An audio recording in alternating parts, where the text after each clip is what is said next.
अस्सलाम वालेकुम students. Last time हम जो टॉपिक करते थे इसे ही आगे कंटिन्यू करेंगे। इसमें हमने क्या देखा था, मिरर्स देखे थे, सफेरिकल मिरर्स। थोड़ा सा रिव्यू ले लेते हैं कि सफेरिकल मिरर्स होते क्या हैं। जैसे आपको यहाँ पे साइड पे डायग्राम नज़र आ रही है, ये वाली जिसे मैं जूम कर रहा हूँ। इसमें देखें सफेरिकल मिरर ऐसे बनता है कि हॉलो सफ़ेयर आप लेते हैं जो गिलास का बना हुआ हो या प्लास्टिक का। हॉलो सफ़ेयर बेसिकली क्या चीज़ होती है, जैसे फ़ुटबॉल हो गया। अब फुटबॉल के अंदर आप देखते हैं सब कुछ खाली होता है, बाहर एक सरफेस होती है उसके ऊपर खाली, तो वो हॉलो सफ़ेयर होता है बेसिकली। तो ऐसे ही आप एक मटेरियल लेते हैं, वो गिलास भी हो सकता है, प्लास्टिक भी हो सकता है, वो हॉलो सफ़ेयर होता है, उसका एक हिस्सा आप काट देते हैं। जैसे यहाँ मैंने देखा डॉटेड लाइन लगा रखी है और एक फुल लाइन लगा रखी है। ये जो फुल लाइन है, ये वाला हिस्सा आपने काट लिया, तो यहाँ से आपने सफ़ेरिकल मिरर बना लिया। तो इस चीज़ से सफ़ेरिकल मिरर बनता है, जिसके दो टाइप्स हैं, आगे हमने पढ़े थे। कॉनकेव था, दूसरा क्या था, कन्वेक्स था। अब कॉनकेव को भी थोड़ा रिव्यू ले लेते हैं। कॉनकेव में होता ये कि वो जो हिस्सा आपने काटा है होलो सफ़ेयर से, उसका देखें एक जो पार्ट होता है वो तो उसके मटेरियल हो गया गिलास या प्लास्टिक का, ठीक है, जो ये बीच में लाइन लगी है आपको यहाँ नज़र आ रहा हो। इसके ऊपर देखें जो मैंने लाइन लगाई है, ऊपर एरो से सिल्वर लिखा है। तो ये जो गिलास या जो प्लास्टिक होता है, इसके ऊपर पहले सिल्वर की कोटिंग की जाती है, और सिल्वर की कोटिंग के ऊपर ये जो RLO लिखा है, इसका मतलब है रेड लेड ऑक्साइड। यानी इसके ऊपर सिल्वर के ऊपर रेड लेड ऑक्साइड की कोटिंग की जाती है। इसका पर्पज़ बेसिकली ये होता है, एक तो इसे शाइनिंग बनाना, जो आपने गिलास और प्लास्टिक का मटेरियल लिया था उसके ऊपर सिल्वर की कोटिंग करेंगे तो वो शाइनिंग सही से होगी। दूसरा, उससे रिफ्लेक्शन अच्छा आएगा। और उसके ऊपर जो रेड लेड ऑक्साइड की हम कोटिंग करते हैं, उसका पर्पस ये होता है कि सिल्वर का जो मटेरियल है वो ख़राब ना हो। क्योंकि जाहिर सी बात है, इस मिरर को जब आप बाहर रखेंगे तो सिल्वर पे जब एटमॉस्फेयर का इफ़ेक्ट पड़ेगा तो सिल्वर के ख़राब होने के चांस हैं। इसलिए हम सिल्वर के ऊपर भी रेड लेड ऑक्साइड की कोटिंग कर देते हैं। ये कॉनकेव मिरर की एक डायग्राम आपको दिखाई। इसी तरह कन्वेक्स मिरर में हम करते हैं। कन्वेक्स मिरर में क्या था, कॉनकेव मिरर में आपने ये चीज़ पढ़ी थी कि इन साइड से रिफ्लेक्शन होता है। बेसिकली आपको पता है कॉनकेव में केव आ रही है, केव का क्या मतलब होता है, गार। तो गार मतलब इसी तरह से कहा जा रहा है कि इसके इन साइड से रिफ्लेक्शन होता है। ये देखें इंसिडेंस रे मैंने पुट की हुई है, फिर रिफ्लेक्ट लिखा हुआ है। तो ये रिफ्लेक्शन रे इन साइड से होती है, यानी इंसिडेंस रे इस पर पड़ती है और रिफ्लेक्ट होकर वापस चली जाती है। इसीलिए इसे कॉनकेव मिरर कहा जाता है। मतलब ये केव की तरह एक दबी हुई होती है, समझ लेंगे, एक दबी हुई चीज़ के अंदर रेज आती है और वहाँ से वापस आती है, जैसे ही गार होती है। फिर कॉन्वेक्स मिरर में क्या होता है, उसमें भी सेम यही प्रोसीजर होता है। आप सफेरिकल होलो को काट के जो है ना ये मिरर बनाते हैं, जैसे ऊपर डायग्राम में था, होलो सफ़ेयर को बेसिकली काट के। तो इसमें भी देखें, तो सबसे इसकी एक तय होती है गिलास या प्लास्टिक की, उसके ऊपर अगेन आपने क्या सिल्वर की कोटिंग की होती है। वहाँ आपने याद रखना है आउटसाइड पे आपने कोटिंग की होती थी। यहाँ पे देखें बाहर वाली साइड पे सिल्वर है और सिल्वर के ऊपर रेड लेड ऑक्साइड है। यहाँ पे क्या है, इन साइड पे देखें, यहाँ पे आपका सिल्वर है और सिल्वर के ऊपर क्या है, रेड लेड ऑक्साइड है। तो इसमें भी बेसिकली सारा यही पर्पज़ है, सिल्वर का शाइनिंग करना और रिफ्लेक्शन लेना अच्छा। और रेड लेड ऑक्साइड का पर्पज़ यही कि सिल्वर ख़राब ना हो। तो इसमें क्या होता था कि इंसिडेंस रे और रिफ्लेक्टेड रे क्या होती थी, वहाँ इन साइड से होती थी, यहाँ आउट साइड से होती थी। ये कुछ चीज़ें आपने लास्ट टाइम टॉपिक में देखी थी, इसे हम थोड़ा सा फिर रिव्यू कर लेते हैं। कि आपने कॉनकेव मिरर में ये पढ़ा था कि जो प्रिंसिपल एक्सिस है after reflection passes through the focal point, focal point से होकर प्रिंसिपल एक्सिस से रे गुजरती थी, और जो आपकी इमेज बनती थी वो रियल होती थी और वर्चुअल इमेज होती थी। रियल इमेज का क्या मतलब है, जो बिल्कुल असली इमेज हो। और आप देखते हैं जैसे आपका मिरर होता है आम मिरर, चेहरा देखने वाला, उसमें हम क्या देखते हैं कि जो हमें तस्वीर नज़र आती है अपनी, वो उल्टी नज़र आ रही होती है।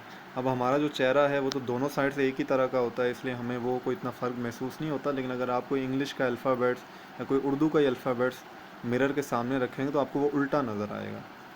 ये बात आपने याद रखनी है, ठीक हो गया। देन जो आपका कॉनकेव कॉन्वेक्स मिरर था, उसमें आपने क्या चीज़ पढ़ी थी, उसमें आपने कहा था कि जो रे होती है वो principal axis after reflection seem to be ah coming from the focal point. Means जो आपकी रे जाती थी वो फोकल पॉइंट से होकर नहीं गुजरती थी, बल्कि फोकल पॉइंट से होके आ रही होती थी, इस तरह आपको नज़र आती थी, और उसमें इमेज आपको वर्चुअल और इरेक्ट नज़र आती थी। इसी में एक टर्म है पॉल, जो डायग्राम हमने लास्ट टाइम बनाई थी उसमें कुछ चीज़ें जो हमने देखी थी, जो कंपोनेंट्स थे, आसान आप समझ लें, करेक्टरिस्टिक थी मिरर्स की, उनमें एक चीज़ थी पॉल। पॉल आपने याद रखना है, mid point of mirror called Paul और वर्टेक्स। पॉल क्या होता है, जो आपने हॉलो सफ़ेयर का हिस्सा काटा है, जिससे आपने एक कर्व पाथ में मिरर बनाया है, उसका ये सेंटर वाला जो पॉइंट होगा उसको आप क्या कहेंगे, पॉल कहेंगे। ये चीज़ होती है मिरर का पॉल। नेक्स्ट इसमें टर्म आती है सेंटर ऑफ कर्वेचर। आपने सेंटर ऑफ कर्वेचर याद रखना है, लास्ट टाइम भी डायग्राम में सी लिखा हुआ था। तो सी बेसिकली होता क्या है, देखें जब आपने इस हिस्से को काटा उससे पहले ये होलोस्फेयर कंप्लीट था। ये जो डॉटेड लाइन है ये समझ लें होलोस्फेयर है, और ये जो कंप्लीट लाइन है ये आपने वो हिस्सा काट लिया है। तो जाहिर सी बात है, अब आपको पता है कुछ सर्कल के दरमियान में एक पॉइंट होता है जो उसका क्या होता है, मिड पॉइंट होता है। उस मिड पॉइंट को बेसिकली क्या कहा जाता है, centre of curvature. Centre of hollow sphere is called centre of curvature. इससे सेंटर ऑफ कर्वेचर सी कहते हैं। रेडियस और कर्वेचर क्या होता है, रेडियस तो आपको पता ही है कि सेंटर पॉइंट से किसी भी सर्कल के सेंटर पॉइंट से उसके सरफेस तक जो डिस्टेंस होता है उसे हम रेडियस कहते हैं। तो यहाँ भी यही होगा कि जब ये होलोस्फेयर था और इसका जो हमने हिस्सा काटा है, तो इसका ये वाला जो पॉइंट है, जो सेंटर तक का डिस्टेंस है, वो क्या है, बेसिकली इसका रेडियस ऑफ कर्वेचर है। नेक्स्ट है प्रिंसिपल एक्सिस। प्रिंसिपल एक्सिस आपने याद रखना है, जो इसका सेंटर पॉइंट है वहाँ से लेकर पोल तक का डिस्टेंस, पोल तक का डिस्टेंस क्या कहलाएगा, प्रिंसिपल एक्सिस।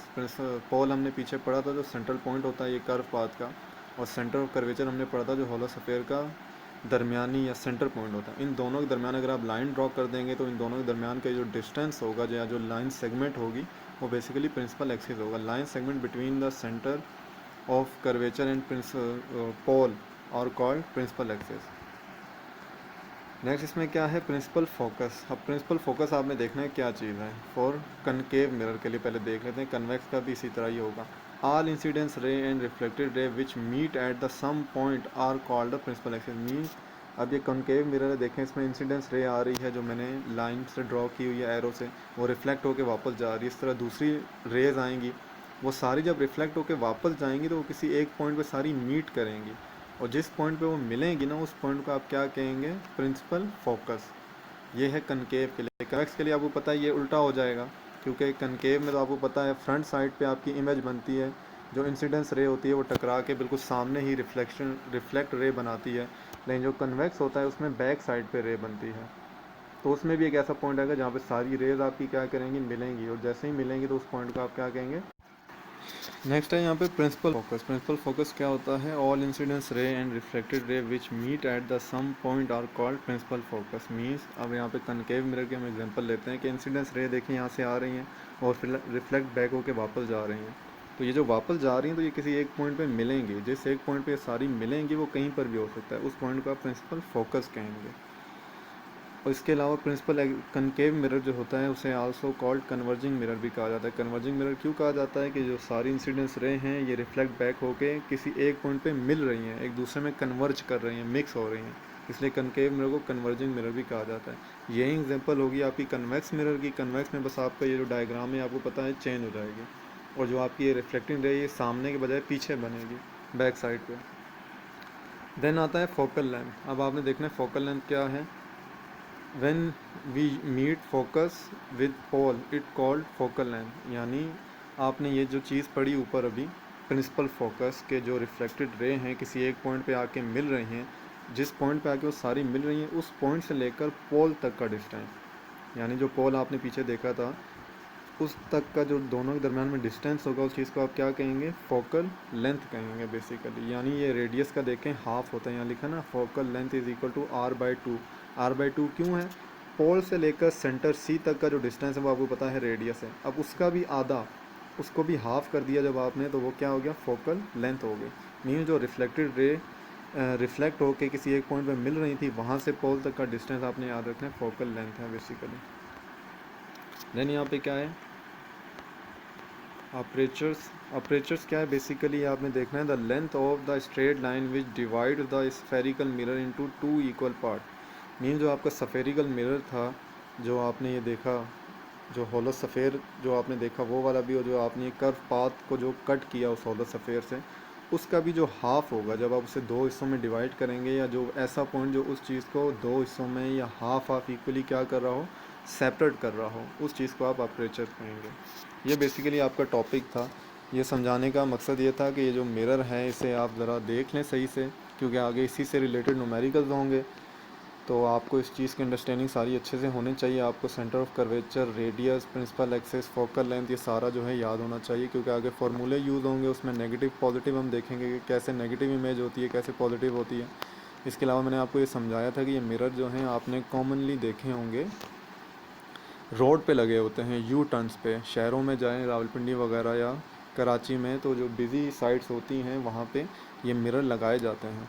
कनकेव मिरर याद रखिएगा वहाँ कहीं लगाया जाता है जहाँ पे रोड जो होती है बिल्कुल जुड़ी हुई होती है, मतलब ये एक साइड से रोड जा रही है, बिल्कुल आपने यू टर्न लेके, यू देखे ना, यू जो होता है अल्फ़ाबेट यू, उसके सेंटर में गैप बड़ा कम होता है, जो बिल्कुल आपका यू टर्न वाली रोड होगी ना, तो वहाँ पे कनकेव मिरर लगाया जाएगा। उसकी वजह ये होगी जो आपकी चीज़ है करीब से आ रही है ना, तो आपको दूसरी साइड पे नज़र आ जाए।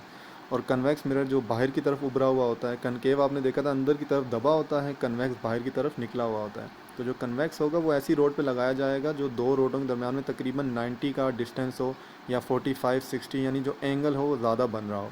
तो उससे क्या होता है, वो बाहर की तरफ उभरा हुआ होता है, तो दूर से जब गाड़ी आ रही होगी तो वो उस पर बनकर नज़र आना शुरू हो पड़ेगी।